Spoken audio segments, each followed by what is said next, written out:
भाई मुझे पर्सनली एक बात समझ में नहीं आ रही कि अपने भारत देश में हो क्या रहा है।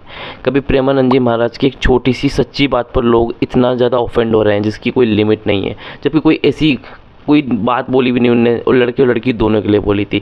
महाराष्ट्र के अंदर देखो आप, वहाँ मराठी लैंग्वेज के लिए, उड़ीसा के अंदर देखो आप, वहाँ उनकी लैंग्वेज के लिए, सब अपने अपनी लैंग्वेजेस के लिए लड़ रहे। क्या आपने कभी फॉरेन के अंदर अंग्रेजों को लैंग्वेज के लिए लड़ते हुए देखा है? कभी नहीं देखा होगा।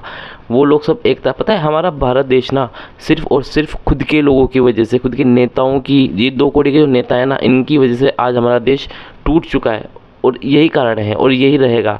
और कहते ना कि पढ़ाई लिखाई बहुत इंपॉर्टेंट है। यस, पढ़ाई लिखाई बहुत इंपॉर्टेंट बन जाती है यहाँ पे। अभी आप देखो ना, एसएससी का मुद्दा ले लो, कोई एजुकेशन का उठा लो, तो मिनिस्ट्री के अंदर जितने भी जो इन्होंने आजकल भ्रष्टाचार चल रहा है, जो लोग जो कॉन्ट्रैक्ट देते हैं वो सरकार तो करती है, लेकिन जो बीच के मिनिस्टर होते हैं वो बिल्कुल कचरा पट्टी कर देते हैं। और देश के अंदर ये चीज़ें अब दिन पे दिन बढ़ती जा रही है।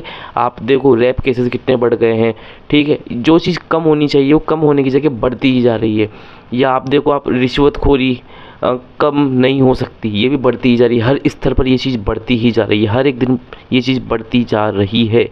सच है, कड़वा लगेगा, लेकिन ये बिल्कुल सच है, ठीक है। मैं आपको ऐसे आंकड़े दिखा सकता हूँ जो कि आपको हैरान कर देगी कि हमारा देश कहाँ जा रहा है। हमारे देश में हर दिन कैसे कैसे मुद्दे उठ रहे हैं जिनका कोई सेंस ही नहीं बनता, ठीक है। अनिरुद्धाचार्य ने कुछ कह दी, उसका मुद्दा उठा दिया, महाराष्ट्र की लैंग्वेज के अंदर मुद्दा उठा लिया।